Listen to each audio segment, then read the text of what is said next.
welcome to your favorite channel Chemistry Swati and today we start acid base and salt. आज हम class 10th का acid base and salt chapter को पढ़ेंगे।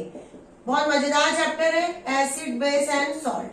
हमारे mind में सबसे पहले आता है कि मैडम ये एसिड बेस एंड सॉल्ट है। जैसे आपको एक 3 कंटेनर दे दिए ए और बी, अब हमको नहीं पता कि कौन एसिड और कौन बेस है, तो क्या करेंगे हम?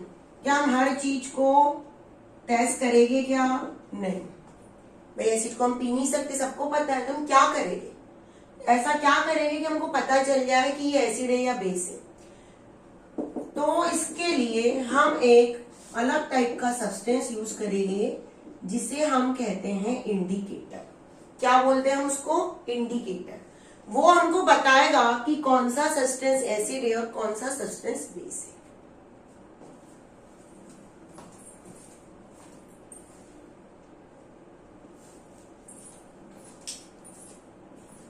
Now the question is arise, what is the indicator? क्या है indicator? Indicator is a substance. क्या लिखेंगे इसकी definition? Indicator is the substance which identify the given compound is acid or base by changing the color. Colour खुद का change हो जाएगा, उससे हमको पता चल जाएगा कि कौन सा सब्सटेंस एसिड है या बेस है। ये एक इंडिकेटर है जो कलर को चेंज से पता चलेगा, उसका कलर क्या हो जाएगा? चेंज हो जाएगा खुद का। अब इंडिकेटर कितने टाइप्स के होते हैं? इंडिकेटर जो होते हैं वो 2 टाइप्स के होते हैं। इंडिकेटर अगर हम देखें तो इंडिकेटर को 2 टाइप में क्लासिफाई किया गया है। इसका क्लासिफिकेशन है 2। एक होते हैं नेचुरल इंडिकेटर, जो हमको नेचर में मिलते हैं, हमको उसको लैब में बनाना नहीं है। और दूसरा होता है आर्टिफिशियल इंडिकेटर। इस आर्टिफिशियल इंडिकेटर को हम कहाँ प्रिपेयर करते हैं? विच इज प्रिपेयर्ड बाय या which is prepared in lab, या जो लैब के अंदर बनते हैं। Artificial which is found in nature, जो नेचर में ही हमको मिलते हैं। अब हम सबसे पहले आज पढ़ते हैं दोनों इंडिकेटर के बारे में कि कौन कौन से हैं नेचुरल इंडिकेटर और कौन कौन से आर्टिफिशियल इंडिकेटर। एग्जाम के पॉइंट ऑफ व्यू से इनका कलर बहुत इंपॉर्टेंट है। एग्जाम के पॉइंट ऑफ व्यू से आपको इनका कलर आना ही चाहिए। अगर हमको कलर नहीं लाना हुआ तो कई बार एग्जाम में सिर्फ कलर से रिलेटेड क्वेश्चंस आते हैं। तो आपको अगर कलर नहीं याद है तो कैसे पढ़ोगे? कलर तो याद होना ही चाहिए। तो हम कलर से इनको पढ़ते हैं कि भाई कौन कौन से कलर का क्या हमको मिलेगा। नेचुरल इंडिकेटर, नेचुरल इंडिकेटर में सबसे पहले हमारे पास होता है एक टर्मेरिक। सबको पता है हल्दी होता है ना। क्या कलर होता है इसका? येलो। कई बार देखा भी होगा, हम जब खाना खाते हैं तो कई बार क्या होता है, हमारे कपड़ों पे कलर आ जाता है, खाने की कुछ ऑयल या कुछ मसाले आ जाते हैं।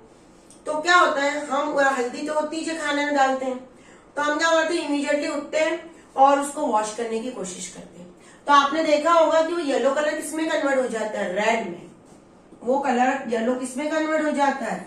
Yellow colour is converted into red. और हमको पता ही नहीं होता है। तुम्हारे पास ये होना चाहिए कि मैम ऐसा क्या हुआ कि ये येलो कलर जो होता है वो रेड में कन्वर्ट हो गया। हम भाई उसको धोएंगे, धोने के लिए हम क्या यूज करेंगे? साबुन। साबुन के अंदर क्या होता है? बेस। तो हम जैसे उस पे बेस लगाएंगे उस कपड़े पे जहां पे कोई ग्रेवी गिरी है या कुछ गिरा है, सब्जी या कुछ भी, तो वो रेड हो जाएगा। तो ये बेस का इंफॉर्मेशन देगा कलर से रेड। इसका कलर क्या हो जाएगा? रेड। खुद क्या था? येलो कलर का। क्लियर हो गया? चलिए, अब दूसरा होता है एक इंडिकेटर रेड कैबेज। अगर आप लोगों ने देखी हो तो लाल कलर की गोभी आती है। अभी ऐसे कई बार तो नहीं पता होता है। तो ये रेड कैबेज का खुद का कलर क्या होता है? रेड ही होगा। अब अगर हमने इसको अंदर एसिड डाला तो कलर क्या चेंज हो जाएगा इसका कलर रेड ही रहेगा। और अगर हमने बेस डाला तो इसका जो कलर है वो हो जाता है ग्रीन। तो दो कलर हमको यहाँ पे मिले, red and green. Red cabbage कुछ रेड कलर की है, अगर इसमें रेड कलर ही वापस आया किसी सब्सटेंस को डालने के बाद, हमको नहीं पता है कि सब्सटेंस क्या है। अगर रेड कलर आ गया तो हम क्या कहेंगे, वो सब्सटेंस क्या है, एसिड। और अगर ग्रीन कलर आ गया तो हम क्या लिखेंगे, base. That is a natural indicator, ये नेचर में ही मिलेंगे, हमको कहीं इसको लैब के अंदर बनाना नहीं है। उसके बाद एक इंपॉर्टेंट इंडिकेटर होता है लिटमस पेपर। सुन लो, ये बहुत काम का है और वीडियो को पॉज करके नोट करते जाना बेटा साहब। एक होता है लिटमस पेपर, ये आपके लैब के अंदर भी अवेलेबल होता है। हमारी जो लैब्स होती है ना, उसमें हमको हमेशा मिलेगा लिटमस। हमको पता ही नहीं होता है, हम चूंकि क्या होता है, आपको लैब के अंदर एक प्रैक्टिकल करवाया जाता है लिटमस पेपर का। ये लाइकेन नाम का एक प्लांट होता है, उससे ये बनता है। ये लाइकेन नाम के प्लांट से उसका एक्सट्रैक्ट मिलता है, जिससे पेपर बनाया जाता है। अब जो लिटमस पेपर होते हैं वो दो टाइप के होते हैं। एक होता है रेड लिटमस और दूसरा होता है ब्लू लिटमस। रेड लिटमस और ब्लू लिटमस। अब इनका भी कलर चेंज होगा, बिल्कुल होगा। अगर कलर चेंज होगा तभी तो पता चलेगा कि क्या है। तो जो हमारा रेड लिटमस पेपर है, ये रेड लिटमस क्या करता है, ब्लू में कन्वर्ट हो जाता है। अगर हमने किसी बेस को इसके अंदर डाला, हमने किसी बेस को इसके अंदर डाल दिया तो इसका कलर क्या हो जाएगा, ब्लू। और ब्लू लिटमस के अंदर अगर हमने कोई एसिड डाला तो इसका कलर क्या हो जाएगा, रेड। ये आपको कलर याद रखने, रेड से किस में कन्वर्ट हो जाएगा, ब्लू में। कब बेस डालेंगे, ब्लू लिटमस रेड में हो जाएगा जब एसिड डालेंगे। That are available in laboratories also, ये लैब के अंदर भी होते हैं। लैब के अंदर टीचर्स इसका प्रैक्टिकल हमको करवाते हैं, पर हम उस टाइम पे क्या करते हैं, कई बार हम इतनी मस्ती करते हैं कि हमको पता ही नहीं होता कि टीचर क्या करवा रहे हैं। तो हमने तीन नेचुरल इंडिकेटर पढ़े, one is a turmeric, second is a red cabbage and third is a lichen. Lichen से क्या बनाया, लिटमस पेपर। अब हम करते हैं आर्टिफिशियल इंडिकेटर्स की बात। वे आर्टिफिशियल इंडिकेटर्स कौन कौन से होते हैं, ये भी लैब के अंदर होते हैं। These all are also available in a lab, ये लैब के अंदर होंगे ही। आर्टिफिशियल इंडिकेटर, आर्टिफिशियल इंडिकेटर में हमारे पास दो इंडिकेटर बहुत इंपॉर्टेंट होते हैं, जिनका हम यूज बहुत बार करते हैं।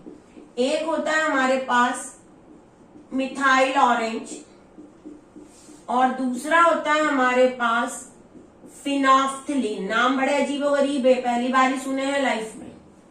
तो ये मिथाइल ऑरेंज हमने किसी एसिड के अंदर सपोज डाला, इसको एसिड के अंदर डाल दिया, तो इसका जो कलर है वो क्या हो जाएगा, इसका कलर हो जाता है रेड। और अगर इस मिथाइल ऑरेंज को हम किसी बेस के अंदर डाले तो इसका जो कलर है वो हो जाता है येलो।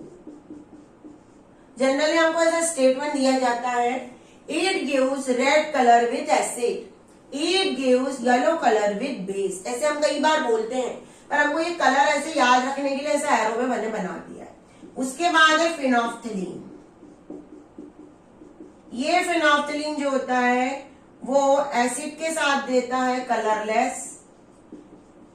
क्या होता है एसिड के साथ, कलरलेस। खुद भी क्या होता है, इसका कलर कलरलेस ही होता है ये। और अगर एसिड इसके अंदर डाला तो ये क्या रहेगा, कोई चेंज नहीं होगा। अगर हमने इस फिनोफ्थलीन को बेस के अंदर डाला तो जैसे ही हम बेस के अंदर इसको डालेंगे इसका कलर क्या हो जाएगा, pink. It gives pink colour with base, base के साथ इसका कलर हो जाएगा पिंक। इसको नोट कीजिए।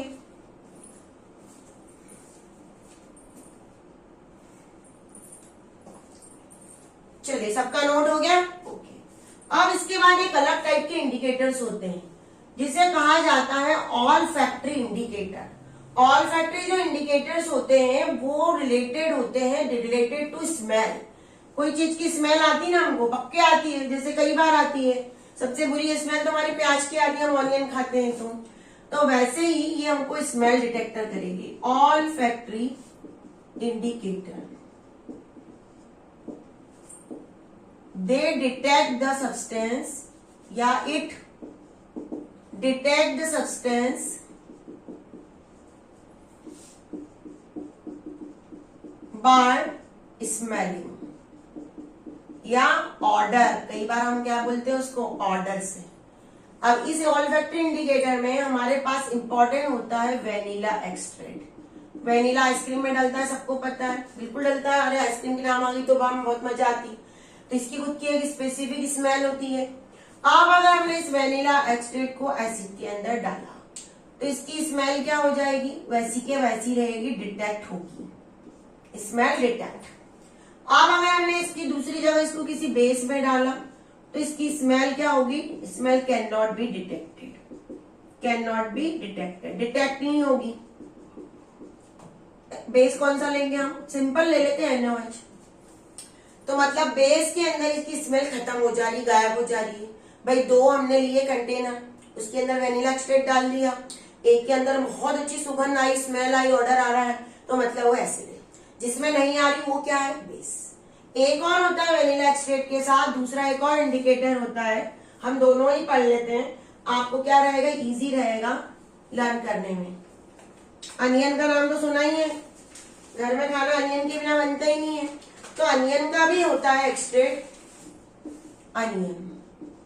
इस अनियन को इस हमने डाला एसिड के अंदर, इसकी स्मेल क्या हो जाएगी, डिटेक्ट।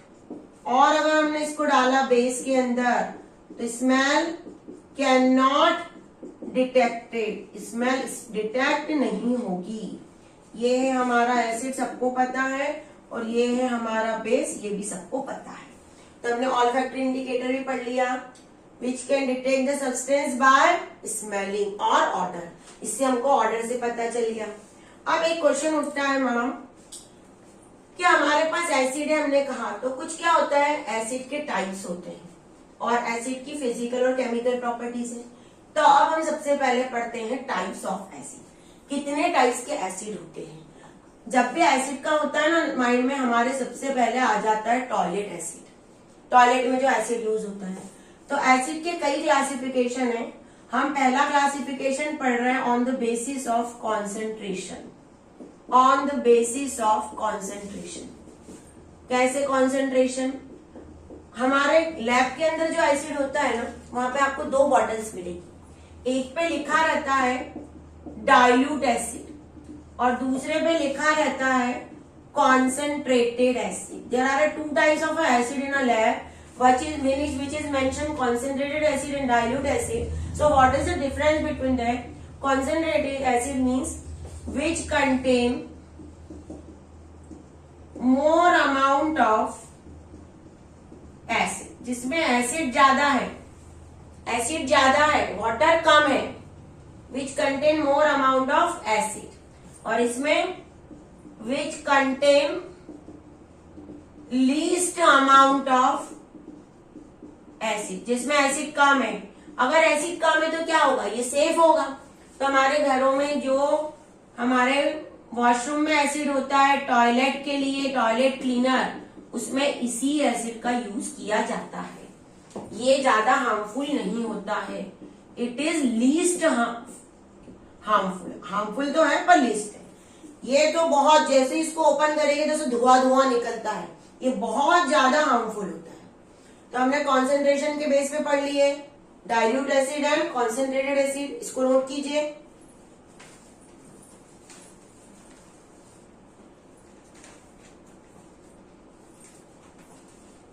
चलिए, सबका नोट हो गया। अब हम पढ़ते हैं, कई बार क्या होता है, हम जब केमिकल रिएक्शंस करवाते हैं तो उन केमिकल रिएक्शन में एसिड क्या होता है, डिसोसिएट होता है। एसिड क्या होता है, डिसोसिएट होता है। तो एसिड के डिसोसिएशन के बेस पे एसिड को क्लासिफाई किया गया है strong acid and week acid, which is completely dissociated. जो कंप्लीटली डिसोसिएट हो जाए वो एसिड कहलाता है स्ट्रॉन्ग एसिड। हमारे पास 3 स्ट्रॉन्ग एसिड है अवेलेबल, HCl, H2SO4 और HNO3। इसको बोला जाता है हाइड्रोक्लोरिक एसिड। इसको बोला जाता है सल्फ्यूरिक एसिड और इसको बोलते हैं नाइट्रिक एसिड। ये 3 एसिड है। These are considered as a strong acid. जो कंप्लीटली डिसोसिएट नहीं होता है उसे बोला जाता है weak acid, which is not completely dissociated. जो कंप्लीटली डिसोसिएट नहीं होगा वो होता है वीक एसिड। इसका सबसे अच्छा एग्जांपल है एसिटिक एसिड। ये क्या होता है ये हम अगले चैप्टर में पढ़ेंगे। एसिटिक एसिड ये होता है। और जितने भी नेचुरल एसिड होते हैं सभी किसमें आएंगे? जो भी नेचुरल एसिड होते हैं सभी आएंगे यहाँ पे इस कैटेगरी में, वीक एसिड में। चलिए इसको नोट कीजिए।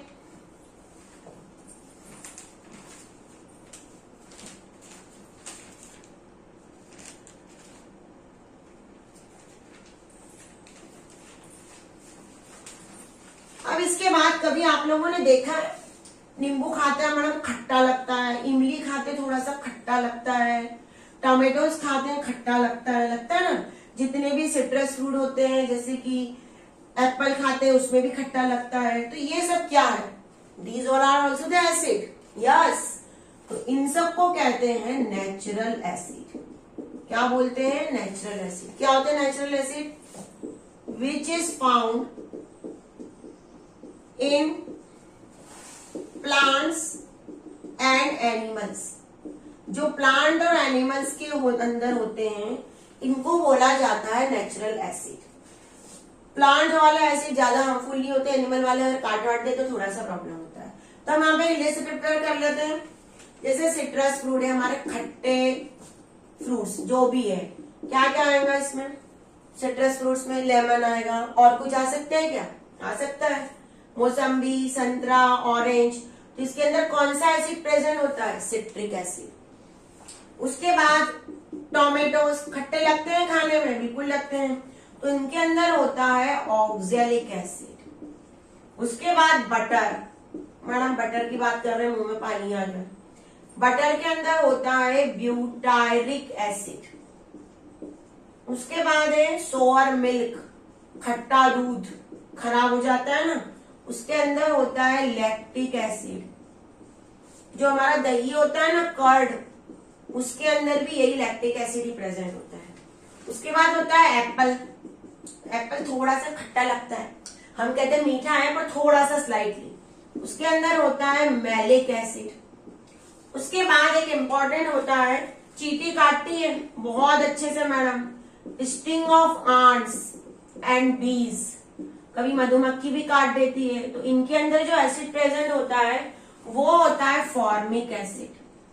क्या नाम है? Formic acid. और इसी का एक और नाम होता है मीथेनोइक एसिड। क्या नाम है? Methanoic acid. तो ये लिस्ट है, थोड़ी सी आपको लर्न करनी पड़ेगी। अच्छे मार्क्स लाने तो सब करना पड़ेगा। इसको नोट कीजिए।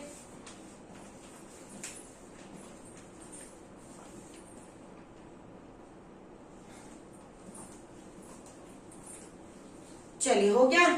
अब कई मेरे माइंड में, आपके माइंड में एक और आना चाहिए, मैडम फिर ये HCl HNO3 क्या है?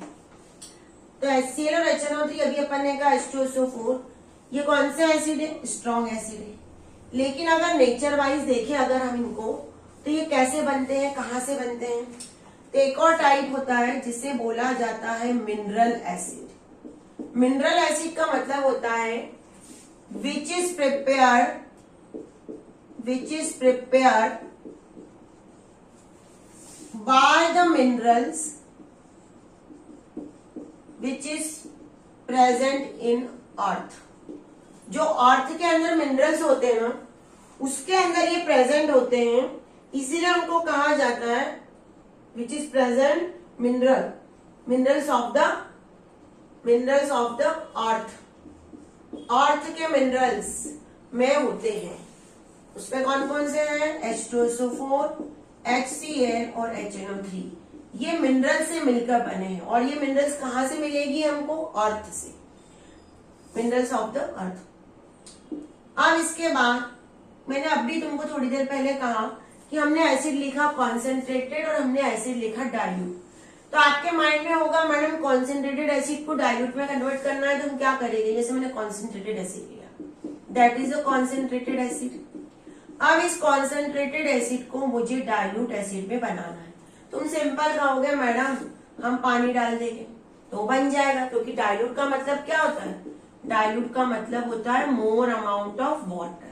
भाई पानी ज्यादा है और एसिड कम है, मोर अमाउंट ऑफ वाटर। तो क्या हम ऐसा कर सकते हैं क्या, देखो जैसे हम एसिड के अंदर पानी डालेंगे तो ये एक क्या है, एक्सोथर्मिक रिएक्शन। क्या है, एक्सोथर्मिक रिएक्शन। अगर एक्सोथर्मिक रिएक्शन है तो क्या होगा, हीट इवॉल्व होगी, पक्का होगी।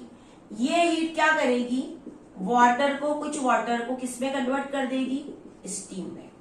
कुछ water is converted into steam, इसको स्टीम में कन्वर्ट कर देगी। और ये स्टीम क्या करेगा, स्प्लैश करेगा। क्या करेगा, स्प्लैश। और ये स्प्लैश कहां पे आ जाएंगे, हमारे फेस, बॉडी और हमारे कपड़ों पे। और उससे क्या हो जाएगा, डेंजरस, कई बार डेथ हो सकती है हमारी। कई बार एग्जाम में क्वेश्चन आता है आपको कि why we can not add water in a concentrated acid to make it dilute. Question ये है, why we can not add water into concentrated acid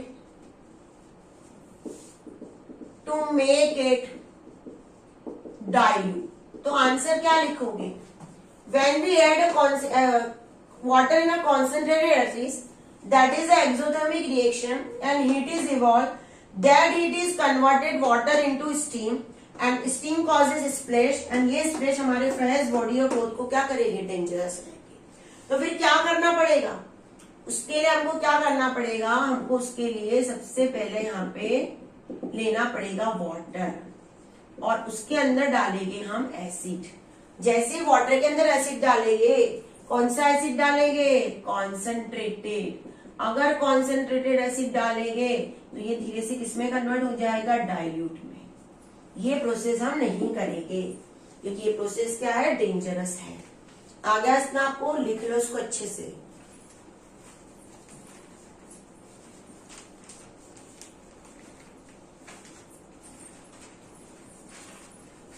चलिए हो गया सबका लिखना। अब हम एक एसिड की कुछ प्रॉपर्टीज पढ़ेगी कि अगर हम एसिड पढ़े तो क्या क्या प्रॉपर्टीज होगी एसिड की। What is the basic properties of acid. Acid की फिजिकल और केमिकल दोनों प्रॉपर्टीज हम पढ़ते हैं। Physical properties of acid. Acid क्या होता है, खट्टा लगता है, yes, it is sour in taste. इसका टेस्ट में क्या होता है, ये सोअर होता है। It is a good conductor of electricity. It is good conductor of electricity. ये अभी नहीं समझ में आएगा, हम एक एक्टिविटी करेंगे उससे हमको पता चल जाएगा। ये बेसिक प्रॉपर्टीज है एसिड की। अब एसिड की केमिकल प्रॉपर्टीज क्या होती है, भाई केमिकल प्रॉपर्टीज तो ज्यादा इंपॉर्टेंट है, तो हम पूरी केमिकल प्रॉपर्टीज पढ़ते हैं। केमिकल प्रॉपर्टीज में पहली इसकी केमिकल प्रॉपर्टीज है reaction with reaction of acid with metal. Metal के साथ इसकी रिएक्शन, जैसे हमने ले लिया HCl।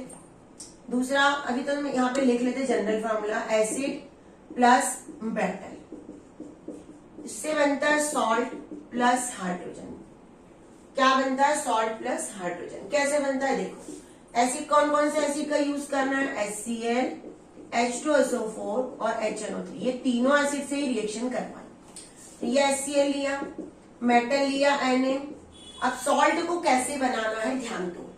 एसिड में हाइड्रोजन को छोड़ के बचा हुआ पार्ट, क्या है ये हमारा Cl, हाइड्रोजन को छोड़ के यही बचा है, ये बनाएगा सॉल्ट। Na और Cl से क्या बनता है, NaCl, हाइड्रोजन। इसको बैलेंस करना है आपको।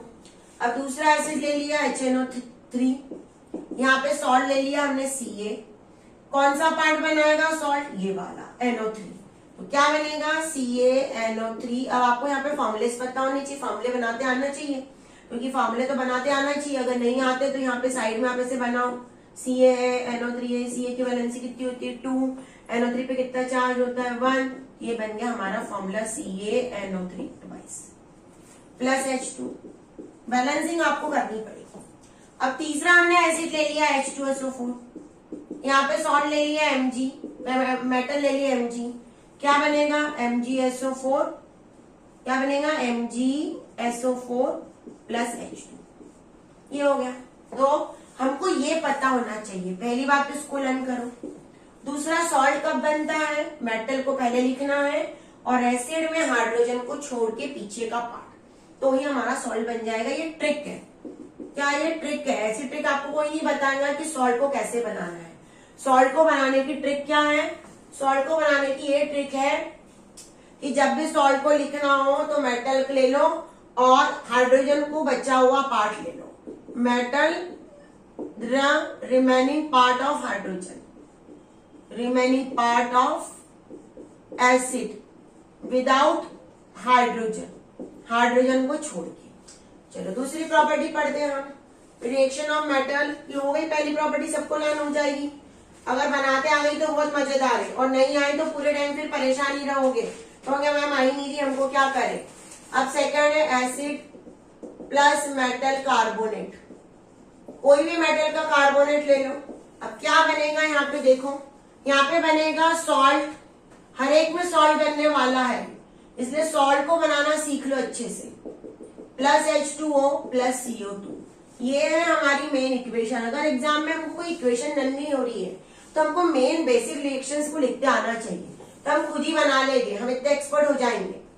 कैसे, एसिड क्या लेंगे HCl, metal carbonate Na2CO3, sodium carbonate, potassium carbonate ऐसे लेना है आपको, कैल्शियम कार्बोनेट।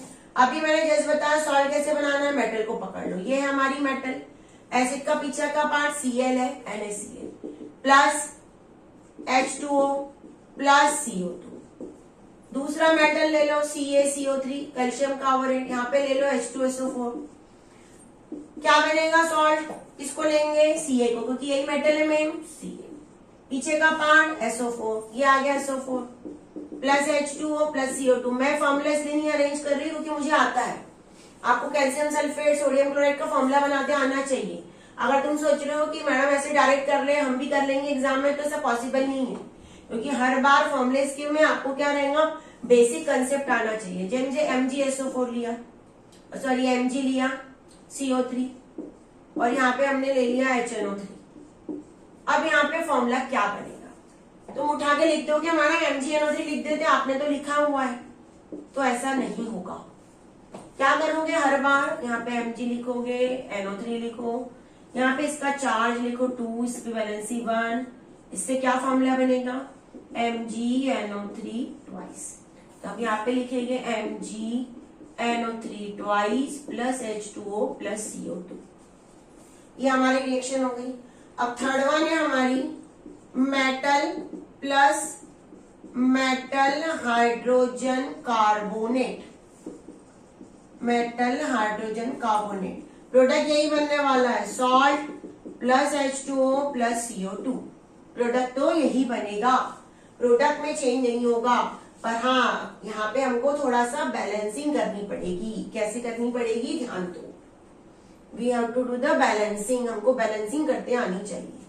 ये मैं ऊपर लिख के दे रही हूँ, क्या है, मेटल सॉरी एसिड है, acid plus metal hydrogen carbonate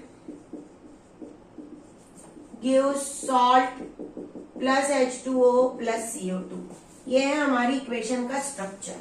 अब कैसे बनेगा देखो, एसिड क्या ले रहे हैं HCl, मेटल हाइड्रोजन कार्बोनेट यानी NaHCO3, क्या होगा रिएक्शन, सॉल्ट बनाना है NaCl plus H2O plus CO2, balancing आपको करनी पड़ेगी, मैंने की नहीं है।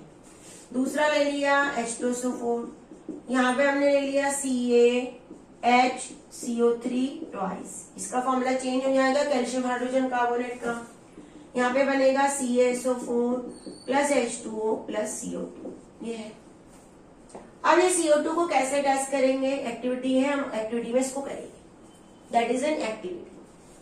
अब क्या है नेक्स्ट इसका एक और है, एनसीईआरटी बुक में बहुत रेयरली दिया हुआ है पर कई बार एग्जामिनर पूछ लेता है। इसको वीडियो को पॉज करके आप उसको नोट कर लीजिएगा। नेक्स्ट हमारी है मेटल सल्फाइड। मेटल सल्फाइड ये कई बार एग्जाम में तुम लोगों को बहुत आंसर आती है पढ़ने की। Metal sulphide plus acid gives salt. तो बेटा तुम्हारा पीछा छोड़ेगा ही नहीं, इसलिए तुम इसको दोस्ती कर लो। Salt plus water plus SO2। अब मेटल सल्फाइड क्या है? Na2SO3। Na2SO3 ये मेटल सल्फाइड का फॉर्मूला है, आपको आना ही चाहिए। एसिड HCl क्या बनेगा?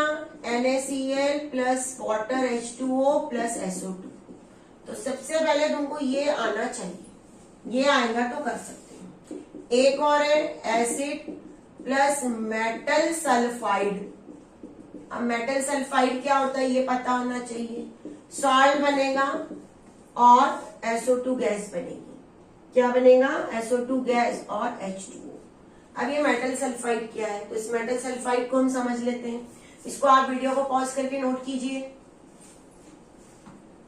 ध्यान दीजिए इधर। मेटल सल्फाइड कैसे बनता है? ये मेटल सल्फाइड का फॉर्मूला क्या होता है पहले ये होना चाहिए। मेटल यानी Na, सल्फाइड यानी S। Na की वैलेंसी 1, S पे चार्ज होता है 2, उससे बना Na2S। अब ये Na2S हम यहाँ पे लिखेंगे, ले लिया हमने। मेटल हमने एसिड ले लिया HCl। सॉल्ट हमको बनाना है, आपको पता है Na और Cl से NaCl ही बनता है। यहाँ पे हम क्या लिखेंगे? SO2 जुड़ जाएगा।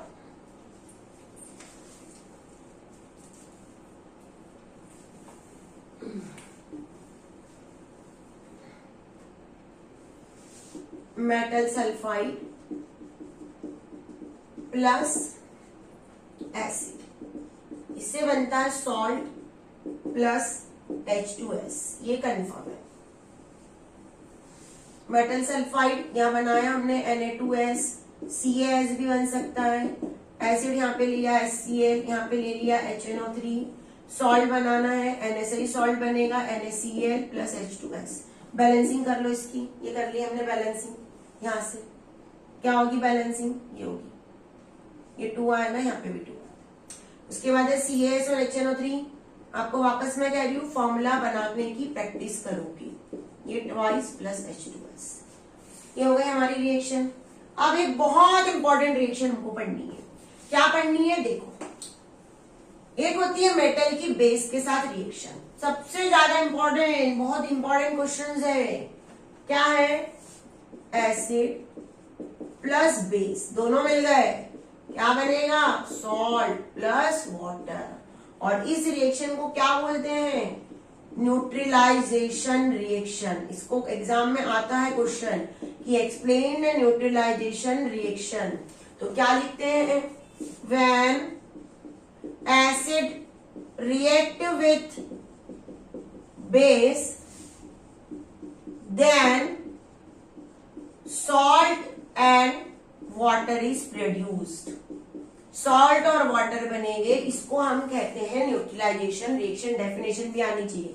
एसिड फेवरेट है हमारा HCl, बेस हमारा फेवरेट है NaOH। क्या बनेगा? NaCl plus H2O। ये इंपॉर्टेंट रिएक्शन कंसीडर की जाती है। तो ये आपको नोट करना है इसको और अच्छे से पढ़ना है। तो today we have completed reactions of acid with all the things. Metal की कैसी रिएक्शन करेगी, मेटल कार्बन से कैसी करेगी, ये सब तो पढ़ते रहिए। पढ़ते रहिए बेटा। कोई डाउट अगर है तो कमेंट बॉक्स आपके लिए हमेशा खुला हुआ है। प्रैक्टिस कीजिए, जितना ज्यादा प्रैक्टिस करेंगे रिएक्शंस की उतने हम परफेक्ट बने।